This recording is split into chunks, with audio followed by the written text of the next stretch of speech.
when we can own, this is the hardest part of self-reflection, is your parenting and acknowledging, oh boy, I made mistakes and it actually affected my child. But when we can own it, everything can change.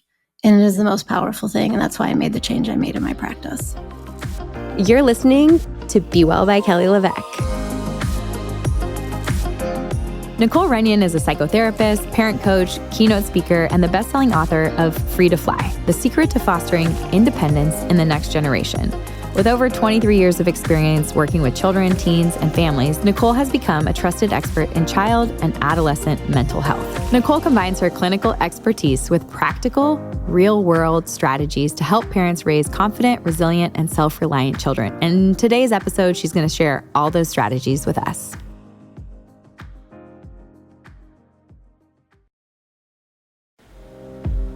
My new amino acid supplements come in flavorless and lemon water, and they're flying off the shelves, and here's why. I have meticulously sourced these vegan fermented essential amino acids from Japan. I am so proud of this being made the Be Well way, with maximum quality and minimum ingredients. My flavorless is simply those vegan fermented essential amino acids from Japan. Our lemon water contains minimal ingredients of only organic lemon powder, organic citric acid, and organic monk fruit. No natural flavors, no artificial flavors, no artificial sweeteners, no emulsifiers, no additives. This is simply that nutrition targeted for your goals. If you want to give my Be Well protein or aminos a try, or restock it if you're already loving it, take advantage of my gift for podcast listeners. Code podcast10 is going to get you $10 off just for being a listener. Write it down and shop with me after you listen. I have to tell you about something that's completely changed my daily routine. AG1. As a busy mom juggling school drop-offs, after-school activities, and sports practices, it's the one simple thing that helps me feel one scoop ahead of everything life throws me. Since starting AG1, I've noticed steady energy, better digestion, fewer supplements cluttering my counter. Its antioxidants, probiotics, and functional mushrooms help keep my immune system strong, while superfoods and B vitamins give me balanced energy all day. No crash, just focus. But winning my mornings really starts the night before. Sleep is everything. If I don't get it, my day feels off. That's why I'm so excited about AGZ. AG1's new nighttime drink. It's melatonin-free and formulated with adaptogens, herbs, and minerals to help you fall asleep, stay asleep, and wake up feeling refreshed. I drink it about 30 minutes before bed. Warm with water, and the chocolate flavor is my favorite. It's delicious, relaxing, and the perfect way to wind down after a full day. I use AG1 in the morning or midday and AGZ at night, and you should too. To simplify your wellness routine and feel your best all day, head to drinkag1.com/bewell for a free welcome kit with the AG flavor sampler and a bottle of vitamin D3 plus K2 when you first subscribe. That's drinkag1.com/bewell. Nicole Runyon, I have been waiting to interview you about your new book, Free to Fly. It is the intersection between giving our kids independence, but also protecting them, and all the strategies you've learned in your 23-year career as a psychotherapist. Thank you so much for being here and shedding light and giving us all the knowledge and strategies we need as moms and dads. Thank you for having me. I'm really excited to be here. I am so excited to have you. I thought it was so fascinating that you started working with everyone and then ended up being like the go-to therapist for kids in your area, and just the insights that you shared throughout your book. Like, our kids are not okay, and we need to start supporting them. And it's not the kids you think that would not be okay. It's kids from seemingly healthy homes. Can you talk a little bit about your experience getting these referrals from families and like what you're seeing in today's day and age? Yes. So I started out with getting a lot of referrals for adolescent girls, mainly middle school girls, and they were coming in with really severe mental health issues. This is right around 2014, 2015, and they were exhibiting suicidal ideation. Many of them were coming to me after their first suicide attempt after being in the hospital, self-harming, eating disorders, panic disorders, major things that in my training typically are rooted in some kind of trauma, abuse, neglect. We typically would be able to identify a reason why we were seeing the symptoms we were seeing. But these kids that I was in front of had intact families, loving, supportive parents, parents sitting right next to them in the treatment room saying, what is going on? What can I do to help? And yet I'm seeing such severity. And I am one that I want to know why. I dig deep. I want to know root causes. I don't just look at surfacey stuff.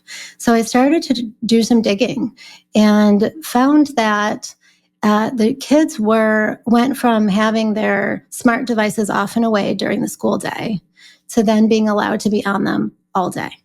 And I saw a direct correlation to the issues that I was seeing and the fact that they were allowed to be on their phones, unfettered, unsupervised. And at the time, of course, we know nobody was talking about this. It was actually being celebrated. Oh, this is wonderful. The kids are going to learn so much. They're going to be so smart. And so I started talking about it in my community. I felt that the parents really needed some education about it because essentially parents, there's no precedent. We were revolutionaries, just sort of learning this stuff on our own. And people were interested, but not willing to do anything about it. And I found that it wasn't until the lockdowns of 2020, with more kids being on more tech for longer, where we started to see even more problems, right? So before COVID, I had seen a mental health infrastructure problem coming. I was full. All of the therapists in my area who see kids were full. I had a very long wait list. For years, I was turning families away. And then we had COVID, which tipped the scales even more to more mental health issues. And it had just reached a breaking point. And so I thought, I really want to change my practice completely and help parents, because I don't think that it's the kids that we should be pathologizing, medicalizing, medicating, treating in therapy. It's not working, by the way. I was not moving kids through my practice the way that they should have been moved for the work that we were doing. And so I thought, well, the parents are the ones that need the help. So I completely shifted the paradigm. And I wanted to address more root causes and help parents understand what really is going on and how they can help. Because frankly, I think parents are more powerfully positioned to connect to their child and help their child through something than even I am as a therapist. And I can certainly help parents with the tools, but it's ultimately parents through their connection are going to move the needle. Wow. I mean, so when you're seeing all of these young middle school girls and then you're seeing us kind of come up against COVID, at what point did you just throw the towel in and say this is really not working? I need to start working with parents. And how did you kind of come to that idea or decision? Because most people will, like you said, they'll just get a client. They'll try to work with that patient all the way through until they're feeling better, moving through something. And then hopefully they move on and then they come back and see a therapist if they have another event in their life where they need support, right? I mean, is that the ideal way of seeing therapists, or is someone supposed to see a therapist for their whole life all the time? Yeah, no, I'm not a firm believer in that somebody should be in therapy forever. I think certainly the cases of the kids that I was seeing, there was no known trauma. There was, really no issue that would take a long time in therapy, but yet it was taking a long time. And that just wasn't acceptable to me. It was actually feeling unethical. I didn't want to be in that position because it wasn't right. And so what I realized was that working with parents is way more powerful and the kids get better faster. And I decided to make that change right after the lockdowns because I had seen the mental health, decline so dramatically that I just wanted to address it in a different way. And it is extremely powerful when I work with parents. And the parents who don't have, it's not like they're doing therapy with their kids. It's not like you have this trauma to address. It's more that here are the tools and here's how you hold the space through your connection to help your kid through something hard. For example, one of the things that I notice is a lack of independence. So we have so much anxiety with our kids that is such a common issue. And I don't think that that's because our kids are inherently disordered. I think it's because a lot of parents aren't allowing for independence. They don't think their kids are capable. They aren't sure when they're ready to be introducing different kinds of chores or allowing kids to go out on their own, unsupervised with their friends. And that actually builds confidence. It builds agency, a sense of I'm capable, I can do hard things, and essentially work through challenges and come out the other side and say, wow, look at me, I know how to do things. And that is what reduces anxiety. So one of the major things I work with parents is helping their kids with their anxiety. So obviously you were seeing things that were missing in the parent-child relationship, one being independence, granting your child independence. What are you seeing parents do sort of wrong in keeping their kids from having independence? Like, what are examples of like giving your child healthy, safe independence? And can you give me some like age ranges so we have an idea of like when it's okay for Sebastian to get on a bike and ride up the street?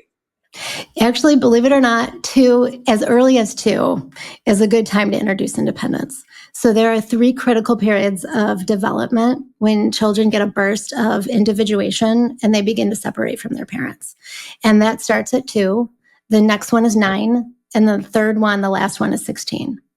And so at 2, we know traditionally we say the terrible twos, right? This is the I will not and do it by myself. And a lot of, yeah. And this is actually quite normal. Yesterday. Yeah, there you go. Well, see, now you know that that's actually normal. And that means that the stage before 2, which is attachment, went well. Because if you meet their needs early on from 0 to 18 months, then they develop this sense of trust in you and they develop this sense of safety. So if they feel safety and trustful, then they can start saying, hey, I'm ready to be on my own, mom. So, let me run in the street by myself, right? And of course, we don't let that happen because our boundary in that stage of development is to keep them safe. But what we should be letting happen, and a lot of parents don't these days, out of convenience or because everybody's in a hurry and rush, is letting them do things by themselves, letting them try to get themselves dressed, put those shoes on, learning how to, zip up a coat. Now, of course, they're going to stumble and they're not going to be able to do it and they're going to need your help, but they should be respected in that boundary of do it by myself. And so there's that dance of do it by myself, but have my boundary and respect other people's boundaries. And so a lot of parents would tell me, well, Nicole, it's not actually the terrible 2s, it's the terrible 3s. We're seeing the meltdown so much in the 3s, and that's because 2 isn't going so well. And so they really need to be working through that frustration starting at 2 to then start seeing less meltdowns from the 3 to 5 preschool years. And so then at 9, that's a good opportunity. A lot of parents, where they're going wrong, you asked, where is this happening? That's an opportunity to let them play unsupervised.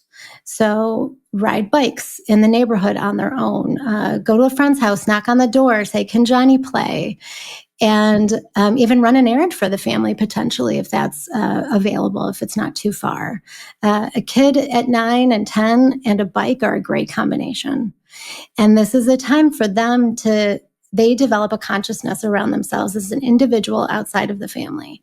So what they're looking for is some honoring and respect that I'm becoming older and I'm a person outside of this family. Now, with that comes anxiety. So a lot of parents get scared to allow their kids to do this. Not only are they anxious because they're fearful themselves of the world, but the kids start to feel a little bit scared about growing up. There's an inner crisis. And the antidote for that is giving them more opportunities to grow up and to be out in the world. And so I'll give you an example. My daughter is now 11, but when she was 8.5, so this can start a little bit before 9, it was the summer. And we have an area pool where there's a high dive. And so prior to this year, she jumped off that high dive. She was 4 years old. No problems, no fear, just walked right up, plopped in the water, came up and said, do it again. She was just loving it. Well, by 8.5 that summer, she was scared to go on the high dive and she didn't do it.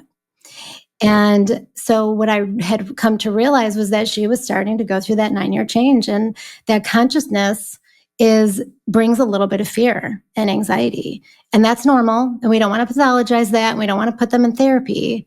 We want to help them through it. A lot of kids at this age get their first smart device, mainly because their parents are scared of them being at a practice without them and want to be able to track them and want to be able to stay in touch. And this is the worst time to introduce a smart device because we want them to experience that pain and discomfort of growing up to get to the other side of it. This is a huge reason why in our teenagers, we're seeing such like irresponsibility and not having accountability and feeling entitled because earlier on, we're not giving them those opportunities to grow. The holidays can take a lot out of you. Late nights, travel, endless to-do lists. You might push through, but your body feels every bit of it. Function helps you explore how stress may affect key health markers inside your body. They test for cortisol, the versatile stress hormone that helps keep you alert, but also can leave you wired and tired. DHEA, the built-in stress buffer. While it rises briefly to counter cortisol during acute stress, lower blunted levels can signal your body is under chronic strain. Thyroid markers such as TSH, T3, and T4 can reveal whether stress is affecting your thyroid and energy.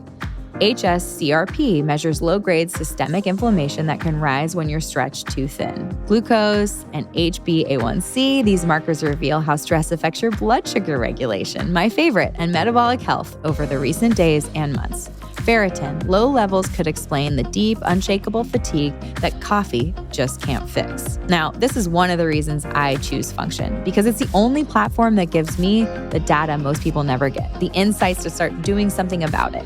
Inside Function, you get access to over 100 plus biomarkers, from hormones to toxins, markers for heart health, inflammation, and stress. And for additional fees, you can even do MRIs and CT scans, all tracked in one secure place over time. It's that near 360 view to better see what's happening in your body. And that's why top health experts and friends and Be Well by Kelly podcast guests like Mark Hyman and Dr. Andrew Huberman and Dr. Jeremy London are all behind Function. Learn more and join using my link. Function is a near 360 view to see what's happening in your body, and my 1,000 followers get $100 credit towards their membership. So visit www.functionhealth.com/Be Well by Kelly or use the gift code BeWell100 at sign up to own your health. I'm all about nourishing your body from the inside out, but one of the most underrated things you can do for your health isn't food or supplements, it's the air you breathe. We eat about 3 pounds of food and drink 3 liters of water a day, but we breathe 17,000 liters of air. And studies are now linking air quality to dementia, brain fog, even focus and sleep. That's why I use the Jasper Air Scrubber in my home. It's whisper quiet, beautifully designed, and it actually shows you in real time what's in your air. In testing, Jasper removed over 97% of airborne mold in just 1 hour, and users saw deeper, more restorative sleep and fewer seasonal allergies. Right now, Jasper's Black Friday sale is live, and you can get $400 off with my code BEWELL at jasper.co/BeWell. That's JASPR.co/BEWELL. They always sell out, so don't wait. Clean food, clean water, and clean air. Your body deserves all 3. And then finally, we have 16. And as we know, many kids who are eligible for their license at this age, if you live in a state where that's the age where you get your license, they are not driving. And not because they don't have the means. Yeah, this is a common issue. And it's not because it's not available to them. I don't, think that they need to have a car. You don't need to buy them a car, but they do need to know how to drive and be able to borrow your car. And what's happening is 2 things. One is they don't feel the need to drive because they can press a button and get whatever they want. They can also stay in touch with their friends via social media. So they don't feel this urgency that like you and I felt. I know, it's heartbreaking. It's heartbreaking. Like on my 16th birthday, I was at the San Clemente DMV getting my license. Like I had the appointment. We all went. That was the entire first half of my day. Oh yeah. No, me too. You were not stopping me from that. No way. I had to get through an entire school day and I was dying inside. Oh my gosh. That's absolutely heartbreaking to me because that is such a part of those teen years is borrowing your mom and dad's car, seeing if you could, get to your friend's house, like using your blinker, being in the car by yourself. You're like, oh my God, I'm going to get there. Here we go. Like so much fun at your fingertips to like be able to even just like stand around at a mall. Absolutely. And it is the ultimate, I trust myself, because we can't control anyone else on the road except for ourselves. And so that's a really important milestone for young kids, for young teenagers to go through before they leave mom and dad's house, right? Because what we see a lot in the Gen Z, which are the young adults now, is that they're not ready to be out in the world. They're struggling. Their mental health is declining. Their physical health is declining. Many of them are getting fired from their jobs because they can't be accountable and responsible to show up and do their jobs. And it's essentially because their parents had stifled their growth with the fear that they weren't ready. Now, a lot of parents tell me, well, my 16-year-old isn't ready. They don't even pick up their socks. Well, sure, but that's because all along the way, they didn't get those building blocks to independence. And so now we also have, the Life 360 or the tracking apps. So if parents are allowing their kids to drive, they're hovering. And this is not healthy either, because while it's very scary, and I understand I have a 17-year-old, so I've spent the last year not sleeping at night because it's hard to let them go. We need to let them go, and we need to experience life without us hovering. And I know with my 16-year-old, there was a point where a day where he didn't come home from school on time. And it was about 3:45, and I'm sorry, it was by 4:00. Usually he's home by 3:45, and it was 4:00. And I looked at the time and I thought, this is weird. He's not home. And immediately I went into that mother fear of, oh my gosh, he got into an accident. What happened to him? So of course I call him, and the response was, oh, sorry, Nick, wanted to stop at Chick-fil-A and we made a stop and I forgot to call you. And I said, okay, I'm glad you're safe. However, this is about respect. We are in a relationship and you need to be accountable to me out of respect because I worry about you if you're not where you say you're going to be.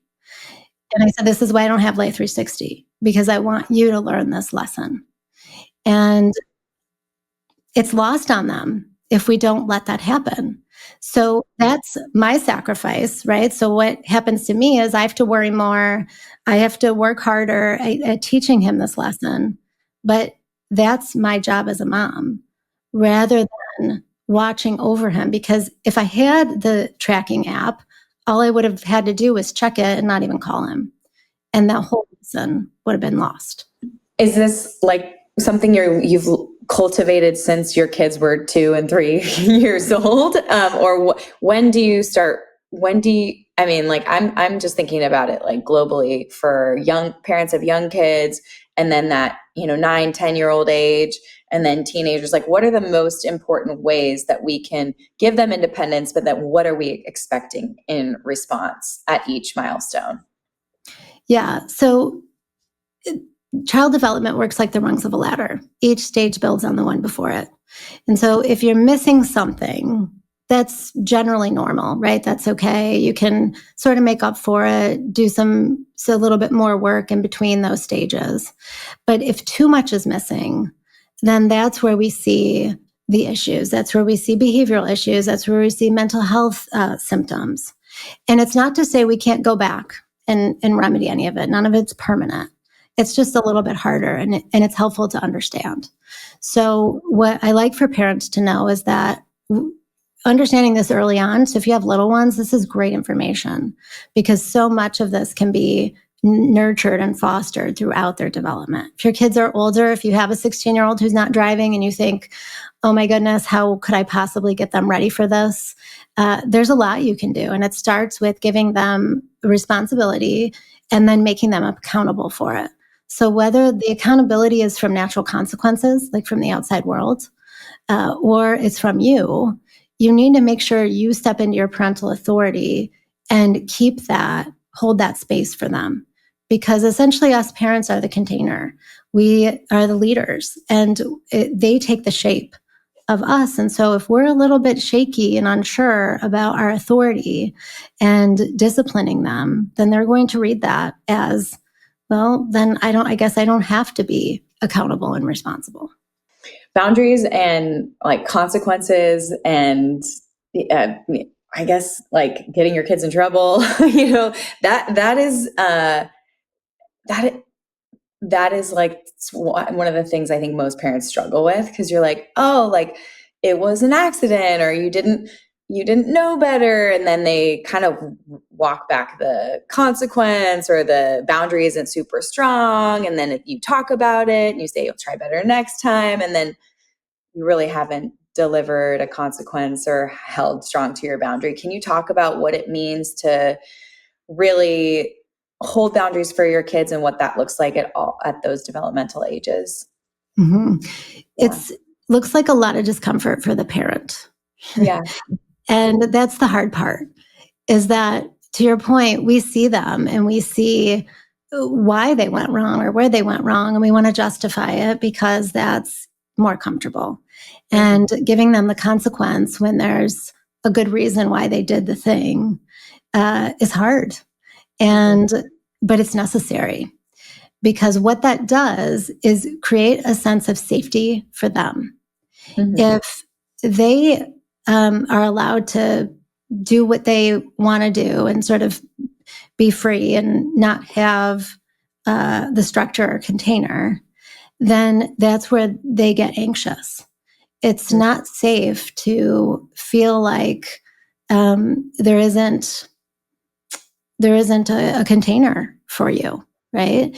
And so parents need to know that their discomfort is actually necessary for their child. It's love.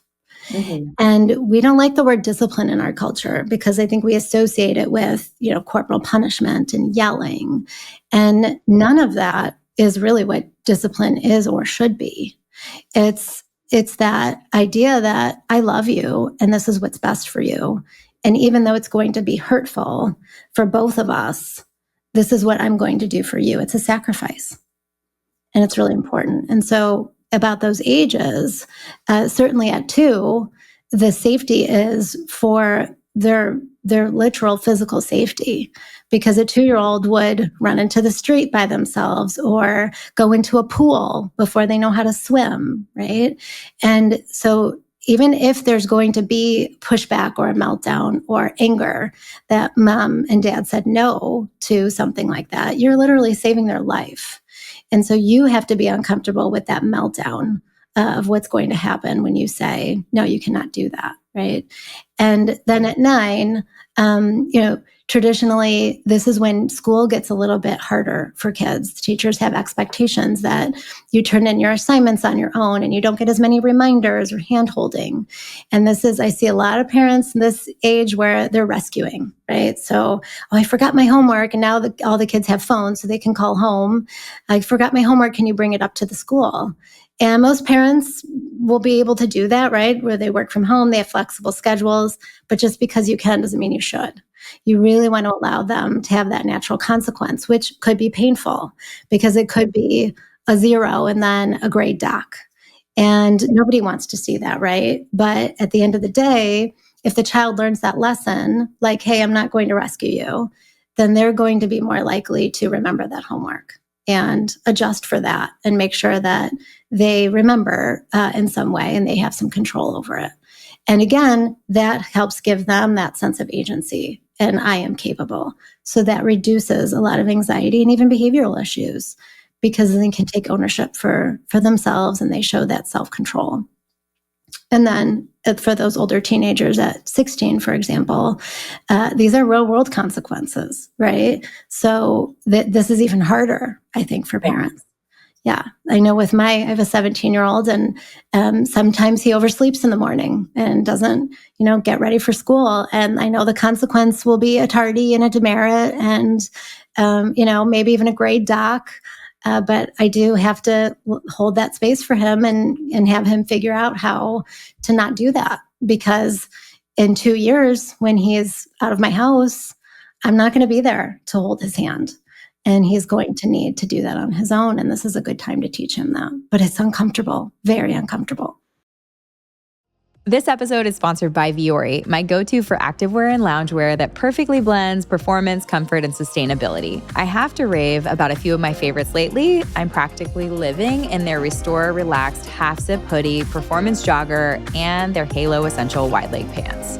They're my go-to for working from home, cooking in the kitchen, or just lounging around, and they're cute enough to run errands or go to school drop-off. The fabric is soft, cozy, and moves with me all day long. Now let's talk about the star of their show, their performance jogger. Everyone knows this exact jogger. It's part of Vuori's Dream Knit collection. These joggers are made from super soft, lightweight fabric that feels like a dream. With relaxed fit, 4-way stretch, moisture-wicking properties, they're perfect for anything from low-impact workouts to a cozy afternoon at home. And I've actually been known to sleep in them if I'm wearing them. You can snag some of the most comfortable and versatile clothing on the planet at vuori.com/Kelly. That's VUORI.com/KELLY. And here's the best part. You're going to get 20% off your first purchase plus free shipping on U.S. orders over $75 and free returns. So head to vuori.com/Kelly and discover Vuori clothing this fall. Cozy, practical, totally stylish.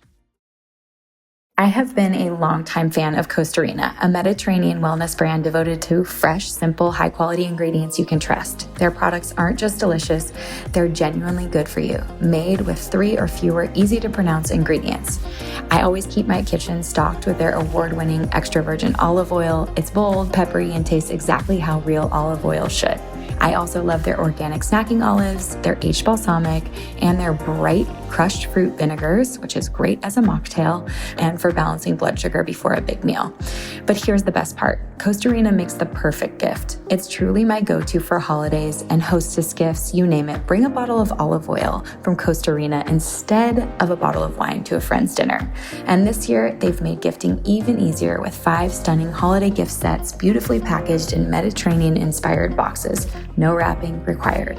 My personal favorite is the extra virgin duo gift set. And trust me, these will sell out fast. So stock up for yourself, grab a few of your favorite gifts at costarina.com/bewell, or use my code Kelly for 15% off your first order. Again, that's costarina.com/bewell, and go straight to their website and use the code Kelly at checkout. I think a lot of parents don't want to allow for that freedom, especially in those teen years, because they're worried about college. They're worried like, well, if I don't get my child up right now and they're going to be tardy and they're going to get demerit and they're going to get grade doc, that might impact their ability to get into college. And if they don't get into college, then they won't have a job and then they won't be able to take care of themselves. But what you're saying is, hey, if your kid can't even get out of bed on their own on time for school and be responsible for that, then all of that is lost anyways. 100%. And that is what we're seeing in our college students. They are not functioning very well. College campuses are raising the alarms about their mental health. They don't have the infrastructure for the mental health care that's needed for these kids. They're not ready. Many of them, I know I had a young adult who her mom was still calling her every morning to make sure she got up to get to class. I saw another young adult, and this was years ago before I stopped seeing kids. Another young adult who had to call her mom multiple times a day just to get through the day, asking her questions like, how do I set up my schedule today? What should I make for dinner? And the mom ended up calling me and said, I can't take her calls all day. Like, what is happening? And I had to put it back on the mom that, hey, you've enabled her all these years to not set up her day and not figure out what she's going to make for dinner. And so now you really have to let go and let her experience life on her own.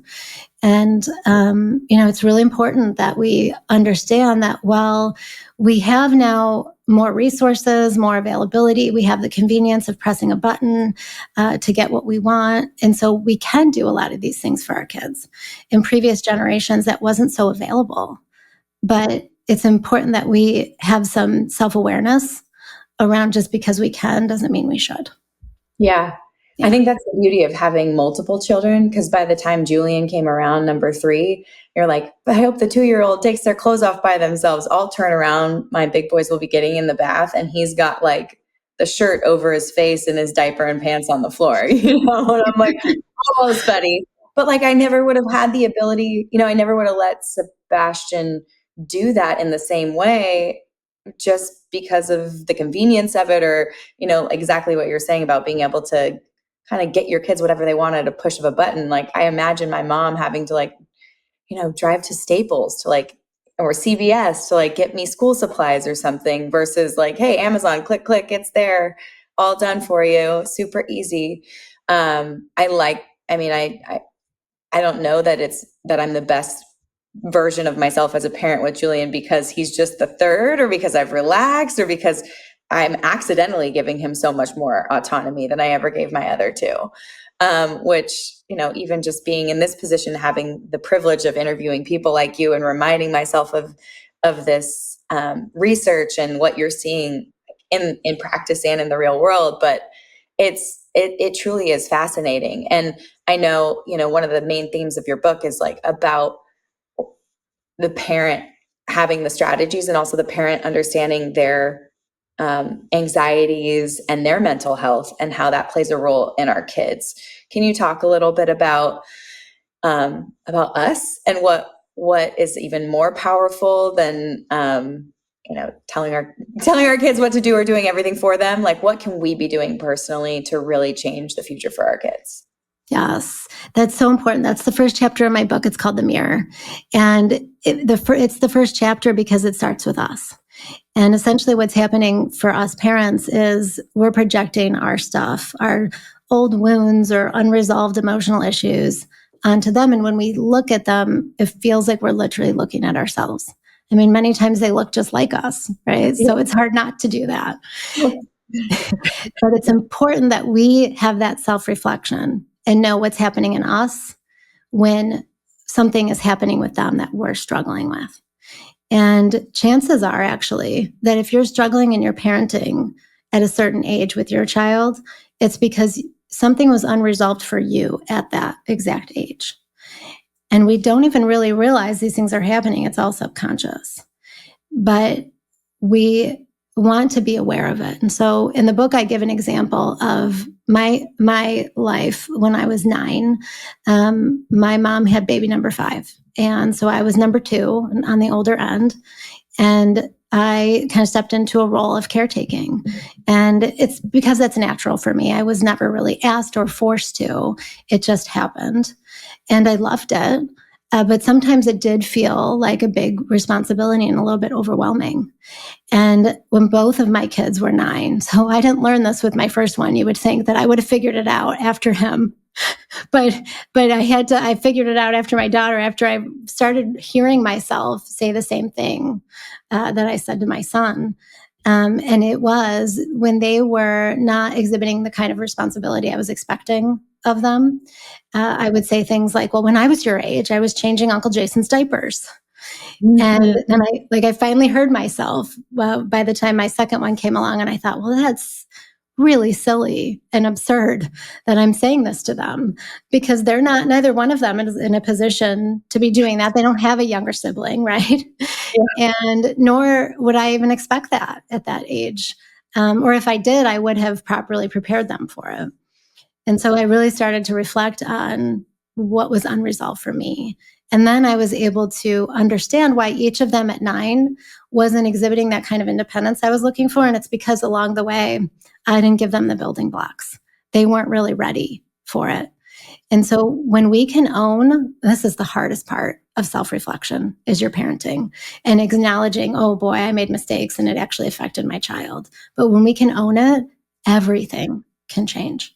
And it is the most powerful thing. And that's why I made the change I made in my practice. I'd be curious. So my husband likes to run a really well-oiled machine. So for example, like all of our boys, they do wear uniforms to school, and we don't even like bring their uniforms upstairs. They're in the mudroom, in the locker, stacked by, like Tashin, my 4-year-old's on the left, Sebastian, my 7-year-old, is on the right, like underwear, socks, the whole thing.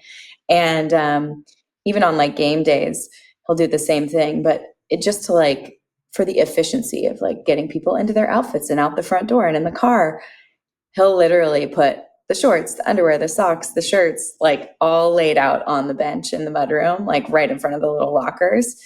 And it is like the fastest, well-oiled machine. But I think to myself sometimes, like their lunches have been made and slid into the cooler pack, slid into their backpack, double checked for homework that it's there, zipped up, and placed in the car, they don't even have to pick their backpack up in the garage and take it to the car. Like he is like a machine, and it makes everything very, very easy. But I'm always a little concerned that like, are they going to know how to pick their backpack up or remember their homework or like put it in the car? Like it's like more around his like worry and anxiety that they're going to be late to school.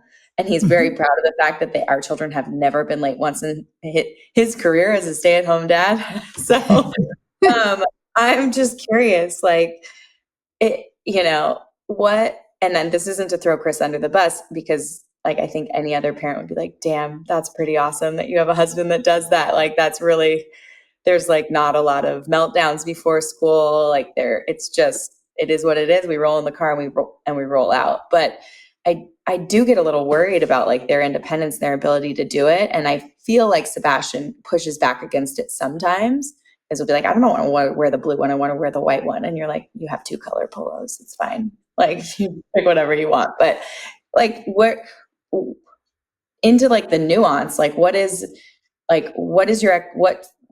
should people's expectations and independence be? Like, if I'm questioning it, should I just be giving him that independence? Like, what's the thought on that?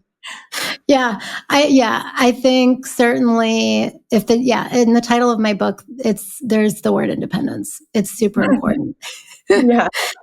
And Clearly. I think in that case, that's I would say a value system. So not being late, being together, being organized, being tidy. This is a family value system that's important to your husband.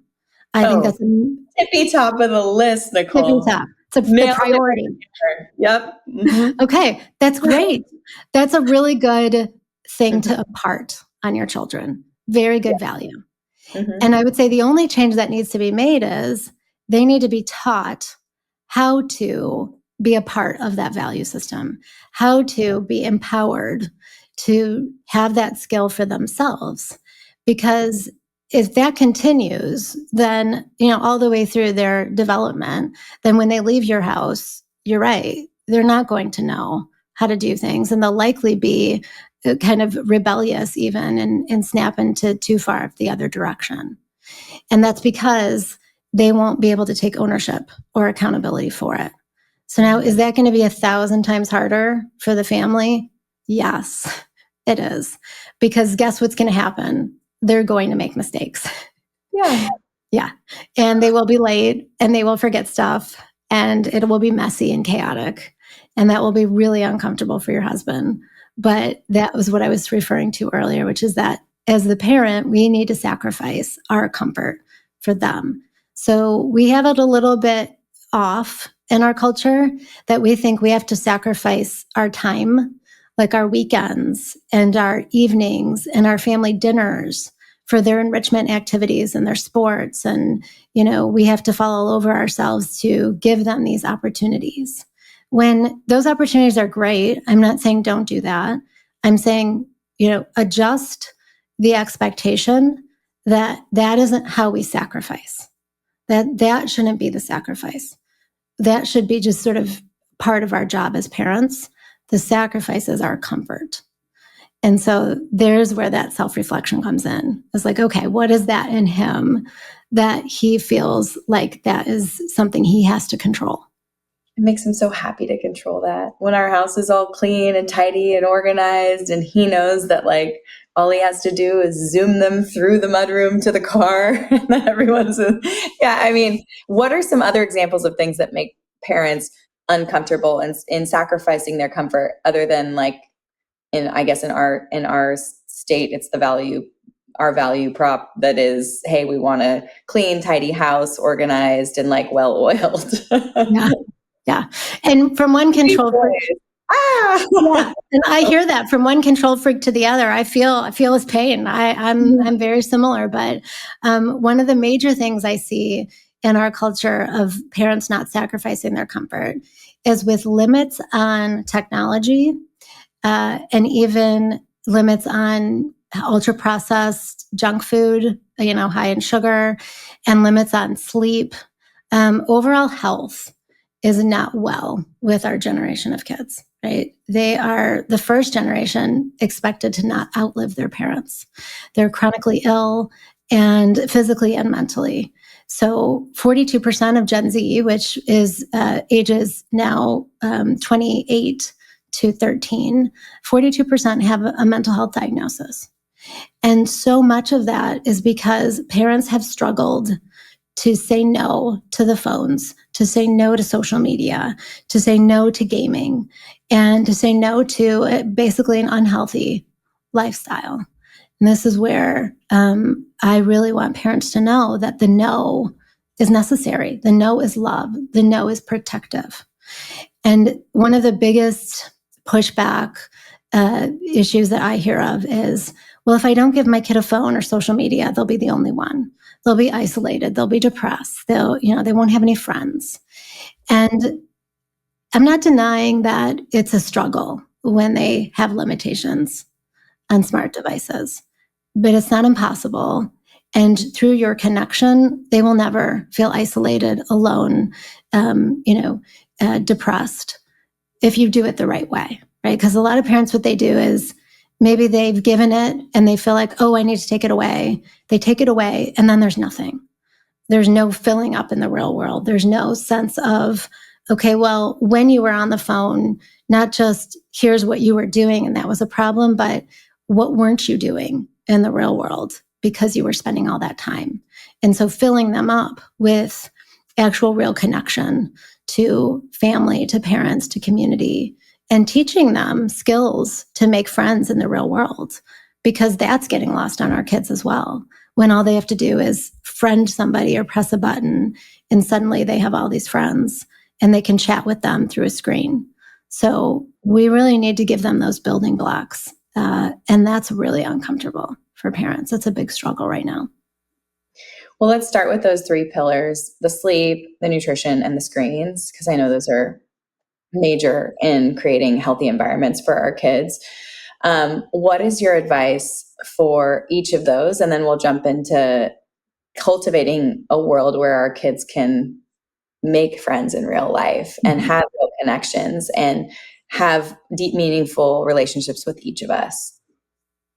So sleep is foundational, as we know, and many kids are using their devices in their bedrooms at night, unsupervised, and of course, not shutting them down at an appropriate time, staying up way too late.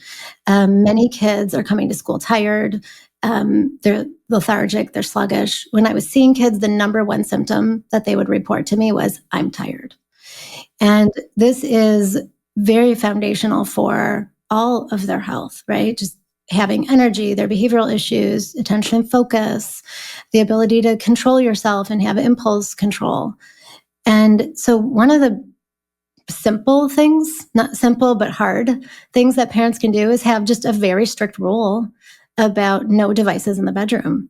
And I always suggest a cutoff time. So it should be an hour before they go to bed. There should be a bedtime. Many kids do not even have a bedtime. And so, if their bedtime's 9:00, maybe they're elementary age, 8:30, 9:00, then no devices starting at 7:30. And the devices should be off and away somewhere. Now, a lot of kids are very addicted. So parents will say, well, I try to take it away, and then they sneak it while I'm sleeping.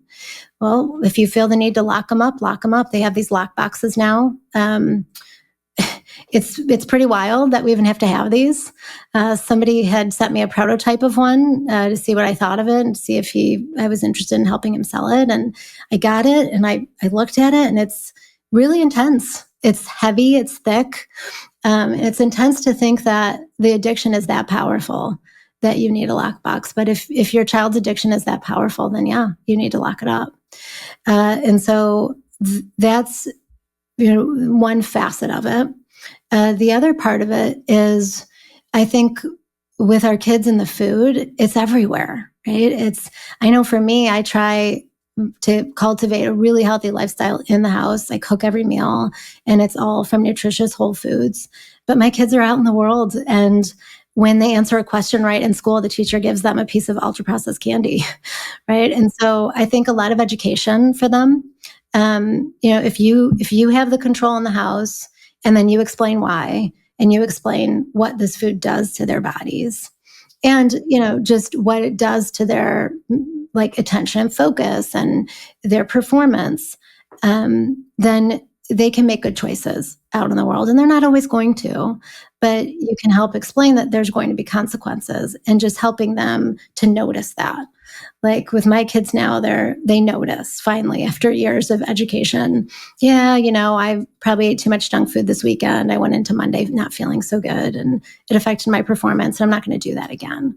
Right. So just helping them with that. But that requires, again, parents to not only have a lot of limits, right, at home, but to be inconvenienced because it's not easy to live that kind of a lifestyle where meals are home cooked. Now, that being said, kids should learn how to cook, and kids should be in the kitchen with you, helping, and even eventually getting to the point where they're doing it on their own. So this doesn't have to fall on parents, nor should it, because this is a life skill that they need to have for later on.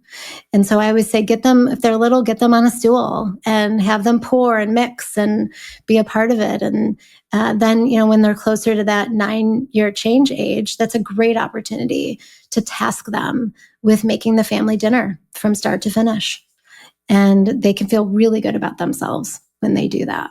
That's such an awesome goal. I love getting my kids involved in the kitchen. I have kitchen towers and have since they were little. It's like my favorite way to play, actually, whether I'm like colors, counting, crunchy, wet, we're like learning in there because that's like my favorite place personally. But I really, I feel like I can connect with you on the fact that like there's so much we can do in our own homes, but then when your kids are in the real world, it becomes really difficult. It's actually the whole premise of my third book, which is Better Boundaries in Schools, Sports, and Sanctuaries, because I think there was a place in when we would go to soccer and just get sun-kissed oranges and we wouldn't get handed a bag of 30 grams. On average, it's 30 grams of added sugar, high fructose corn syrup, dyes, but mostly it's just like ultra processed junk that not only did their body not burn that amount of calories and like carbohydrates that they're refueling with, but it's this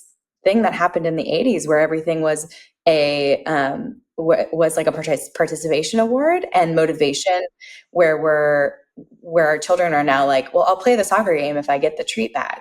What's the treat bag going to be? And then, they're 4 and 5 years old and they see the basket of all the little goodie bags sitting on the side. And they're more concerned about like what's in it than actually playing their soccer game. I coach my 4-year-old's team and I just sent the email at the beginning of the season. I was like, we're not going to be doing any sugar-based snacks. There'll be no liquid sugar. You're more than welcome to bring like cuties or apples. At the end of the season, we will celebrate with sugar the end of the season. But yeah, I'm just going to go for it because there's just not enough, like there's nothing I can do to keep my kids' blood sugar balanced. And like, that is my bread and butter here in my house by feeding them breakfast, lunch, and dinner. Like my 7-year-old's like he's out on the soccer field, like playing flag football, playing basketball at recess. Like I am like every other mom where I do the beautiful Planet Box stainless steel lunchbox and open it up. And I'm like, that's a lot of produce going to waste, and you just, luckily they can't share or trade at school, but he's just too consumed with going out and playing sports. He's like not even, and then he's underfed and getting a starburst for turning his homework in. So it's in that respect where it became second nature for teachers and coaches and, Bible study groups to be like, here's your donut, here's your bag of treats, here's your candy for completing something that you should feel internally motivated to do and be better at. And it's not about the journey or the process anymore. It's like, well, what am I going to get for it? And you're like, that is literally crushing all internal motivation. And anyways, I could go off on this because obviously I'm writing a whole book on it, but I think the rules could be simple. Like, I think it could just be like, where are the parents banding together to get phones out of schools? And they're doing that because Jonathan Haidt made it super easy to say, like, these are the 4 rules, get them out of schools. And it's not going to happen everywhere. And you're still going to have people who are like giving their 6th grader or 7th grader a cell phone still. And that's a bummer. But you have communities who are waking up to the fact that like, this is not good for our kids. And I can't get on board with the junk everywhere. Like, it's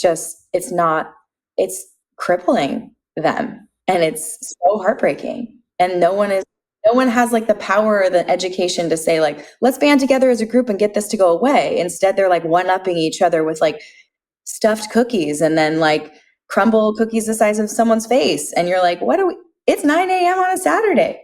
My child maybe ran for 15 minutes of that 45 minutes. Like, what are we doing? 100%. And then for me, I was seeing these kids in my practice coming to me with major symptoms, right? ADHD symptoms, problems in school, behavioral issues. And then the child is scapegoated. There's something wrong with them. And yet, I always say, if you're eating Pop-Tarts for breakfast, of course, you're not going to be focused in school. And then you're expected to be in four walls, not be in nature, and sit in front of now a computer screen because ed tech has completely taken over education, and not move and not, get anything that your body needs developmentally. And then we wonder why we're seeing so many learning disabilities and behavioral issues and mental health problems. And we just outsource it right to the system. Oh, here therapist, or here doctor, here OT specialist, you take care of it. And it's maddening because at the end of the day, it starts at home, and it starts with parents having better boundaries, stepping into their authority and being uncomfortable, because what you're describing by saying you wrote that letter, that's uncomfortable, right? That's hard. It's hard to take that stand and be that leader, but this isn't the time to follow. Our kids need us. Well, I know you don't like to pathologize kids and label them and diagnose them, especially given that their environment can totally dictate their behavior and how they're showing up in the world. But I want to ask two questions. One, how can we start to recognize the signs of like anxiety and depression or challenges in our kids, some of those uncomfortable feelings, and how can we support them without pathologizing them? Yes, great question. So I like to explain that the pathology is when it starts to affect their day-to-day. So if a kid is feeling anxious because they have a test the next day, or they had a situation where they forgot their homework and the teacher came down hard on them, I would expect that to be that's normal. I would expect that reaction. And I would help the child talk through that, just listen to their feelings. You can validate their feelings. Yes, I understand how that feels. That must be really hard. And then the next thing is, what do you need to do about it? So parents often will jump into that role of, well, I can fix it, or what about this, or you should do that. And so if we empower our kids to say, here's what I can do, here's what I'm in control of, then they can get to the other side of it. Where it becomes a problem, we really want to pay attention, is when it's affecting their day-to-day life. They don't want to get out of bed. They don't want to go to school. Many kids are school avoidant, which means that they refuse to even just go to school. And that's when we really want to look at, okay, this is a problem. This isn't a normal amount of childhood anxiety. And I don't necessarily even recommend therapy for that. Potentially, maybe. But first, what I like to look at are some pillars that I work with parents on. I work with them on 4 pillars. And one is that independence piece, like we discussed. The other is technology and technology use and setting those limits. The parent self-reflection piece. So what are we projecting? And then child development. So understanding that there's a lot of development in the book. It's not just those 3 key points of independence. And again, understanding that they're foundational and they're building blocks. So how old is your kid? What stage of physical, cognitive, emotional, and spiritual development are they in? What do they need? And maybe what was missing? So what was missing before that? And then giving them those things, filling them up. Because that will, 9 times out of 10, especially if there's no known trauma, that will change what you're seeing on the surface in terms of that pathology. And so that's where I start. And if the child is still not reacting to that or not responding well to that, then that's when we want to look at mental health treatment or some other kind of treatment, right? Maybe it is more of a physical issue and it's an OT thing or a cranial sacral thing, or they need acupuncture, they need to adjust their diet because maybe they're sensitive to inflammatory foods. But essentially, that's the foundation for where I start.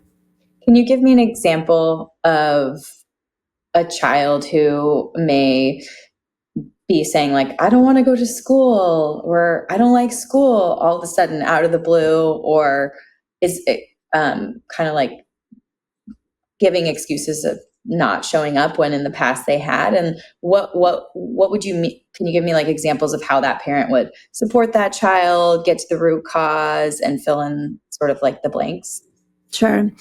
Initially, I would start with, did something happen? That's where I really want to make sure that we rule out that maybe there was a conflict with a friend. Maybe a teacher gave them a hard time. Maybe it was compounded, that the teacher is giving them a hard time and they don't know how to handle it. So if something may be specific that they aren't figuring out or working through, then we really want to know what that is and we want to get to the bottom of it.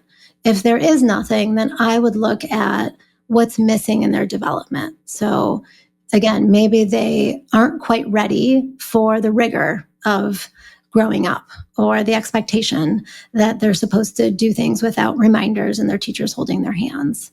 And I would look at your parenting and maybe what's going on at home and your family dynamics, and helping empower them to find solutions on their own. Yeah, just that simple sentence. What can you do about it? Just like earmarking that. That's gonna just end up in the regular everyday conversations. Now, what can you do about it? Yeah, that's huge. Because we want to solve their problems, right? And I know I do this too, so I have to hold back. Because we know how to solve their problems, mainly because we've had those same problems and we've been through it and we're older and wiser. But we don't want to reduce their ability to figure it out on their own. Yeah.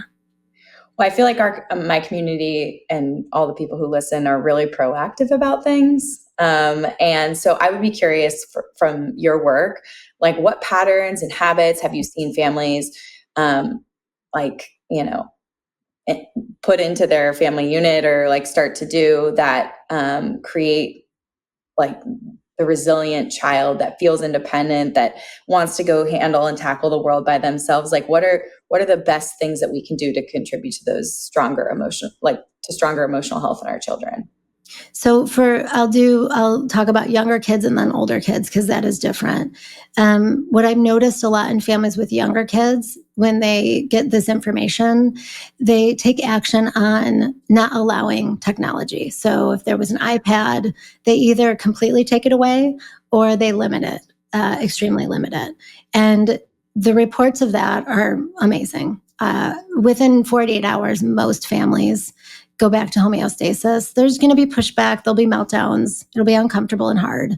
But usually within 48 hours, there's a change, because kids, when they're little, they're very resilient. And I always say, don't tell them what to do with their screens, show them. So when we take the screens away or severely limit them, then we're showing them a life outside of that, being in nature and running and jumping and climbing, and they won't miss the tech. At that age, they really don't. I had a mom that I was working with who had two older kids. They were like adolescent age, and then two younger kids. And when she started working with me, she started raising the younger kids differently with tech than the older ones. And she had reported to me, this was so exciting, that she took the two younger ones on a trip on a plane without iPads. It was the first time she'd ever done this without technology. And she sent me a photo of the 3-year-old had these stick-ons that she was putting on the window, like those little stickies that don't like leave a mark or anything. And she was entertained for 2.5 hours with those stick-ons. And the mother could not believe how they did so well, and they were so well behaved. And so yeah, I recommend just getting rid of them. They don't need them at all. I mean, big tech likes to think they need them. They like to tell us that our kids need that because they need to learn how to read, and this is educational and it'll make them so smart. But that's just an age-old marketing ploy. Hook them young, get them using your product as young as possible so they're forever users. And we really want to protect our little kids from that. If your kids are older and you feel like what are those things that you can take action on immediately? Similar to the littles, when you want to have limits on their devices or even completely take them away, depending on the situation, but filling them up in the real world. So the first thing I recommend doing, and this goes really far with kids, is that parents apologize to their kids for bringing something into the family that they didn't understand. And now they understand it. And when we know better, we do better. That's a really powerful thing for kids, to get that feeling from their parents of like, oh, you made a mistake and now you're trying to fix it, and you can accept that you made a mistake and you can be accountable for it. And that's not to say that they're not going to fight with you. They will. But I have older kids whose parents I work with who they might meet me once or twice, or they know of me, right? And I always say to the parents, just make me the bad guy.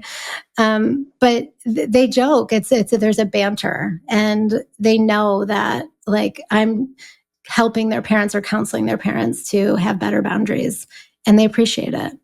And so that's a building block for connection. And we really want to be filling them up with that connection when we do have limits on screen time. And that just goes a long way. It's not the silver bullet, because there's still a lot of work to be done from what was missing because they were on the tech and they didn't have the limits, but it's very foundational for what's next, and it's powerful. I can imagine that when you're made the bad guy and the parents come home and joke around about it, that the kids probably feel a sense of relief that like their parents are stepping into their role. Yes. And owning their power, just because, as much as you don't, I wouldn't say that my parents were super strict, but they had their boundaries with us. It was like, I was in ninth grade, I could come home at 9 p.m. When I was in 10th, I could come home at 10 p.m. and like 11th, 11 p.m. And when I was a senior, I could finally come home at midnight, but it was never past that. Whenever I was at my parents' house, my mom was just like, it's just disrespectful to ask me to stay up till 1 or 2 in the morning. And when you don't live here, you can do what you want. And I was just like, okay.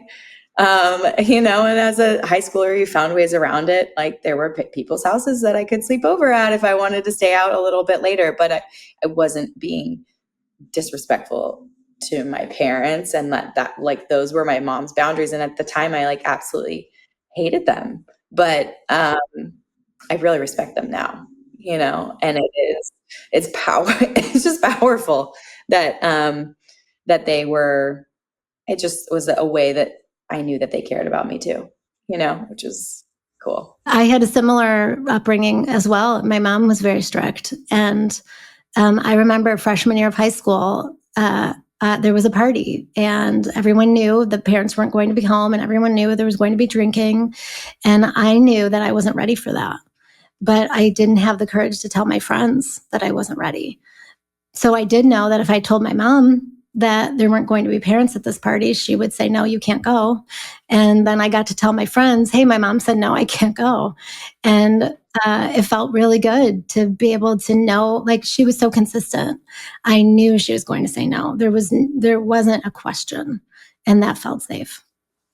Yeah, consistency, I feel like is key, and it can be a hard thing to cultivate, but I feel like I'm learning more and more that it just makes life so much easier. Like I think when your kids are little and they're so cute and they make a mistake and you're like, oh, it's okay, you didn't mean to, blah, blah, blah, blah, blah. But then you get to this point, like we're Sebastian, he just turned 7. And there are things where I'm like, you knew better. What are we doing here, bud? Like, absolutely hard no, and he's like, all frustrated about it. But if I actually hold that hard no, it happens less often, and he doesn't freak out as much after it. I think what was happening was I wasn't holding boundaries, and the reaction to the consequence or what I was taking away or what wasn't going to be allowed because of behavior was this big explosive, I can't believe you would do this, you're the worst mom ever, ba, ba, ba, ba, da. And you're like, ugh. But then like the more consistent I was, and the more just like, it's not personal, but it's just what our rules are. So, whether you or Tashin or Julian, same thing goes, you're just the oldest and you're dealing with this first kind of a thing, then he like freaks out less. He doesn't give me the whole pomp and circumstance afterwards of like, you're the worst person ever. He just moves right on. That's right. Because what you're doing in that situation is making it about him and not about you.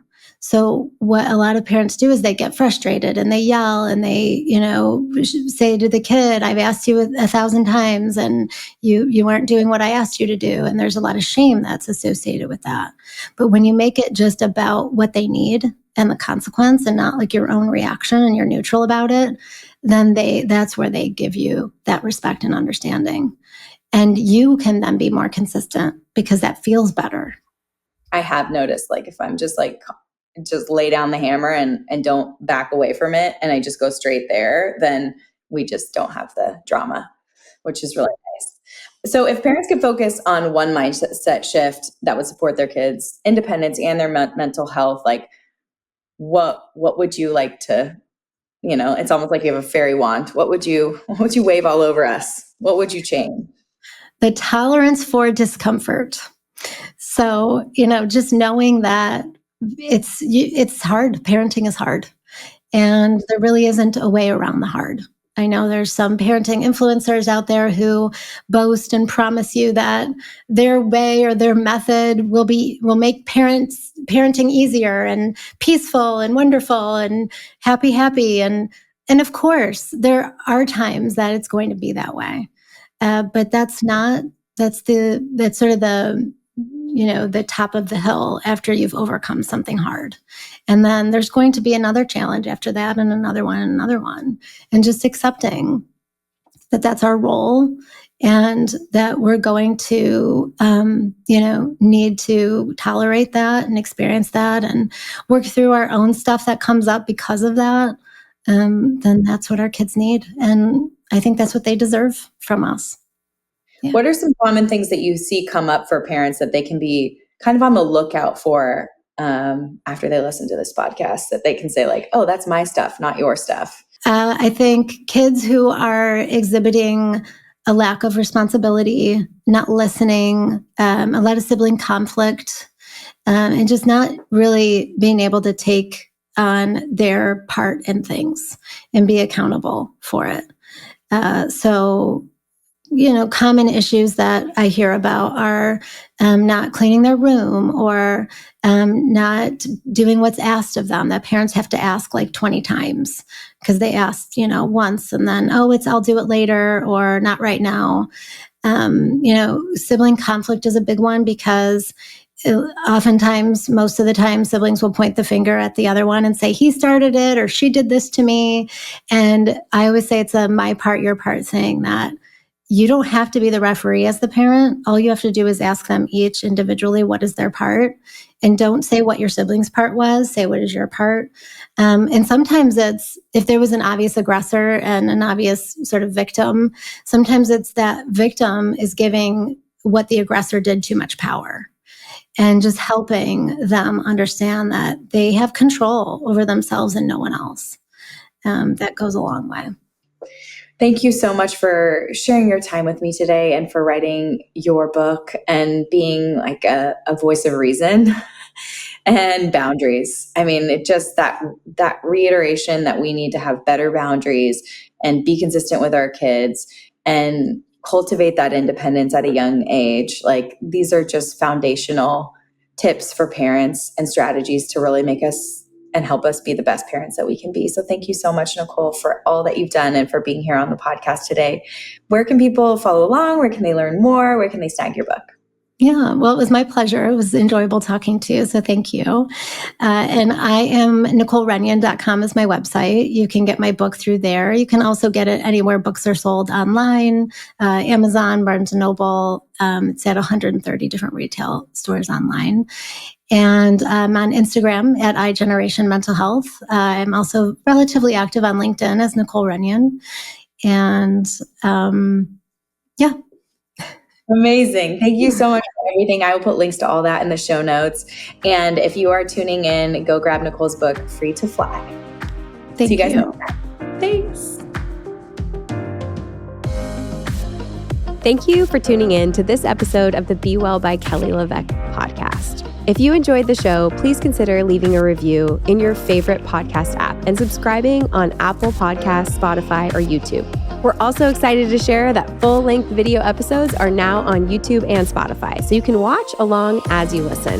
The best way to support me and the show is by sharing it with your friends and family. Your recommendations make all the difference. This is a Wellness Loud production, produced by Drake Peterson. The video is recorded by Luke Rodriguez and edited by Jesse Trout. Sound mixing is by Mike Fry. See you next time. The content of this show is for educational and informational purposes only. It is not a substitute for individual medical or mental health advice and does not constitute a provider-patient relationship. As always, talk to your doctor or healthcare team first.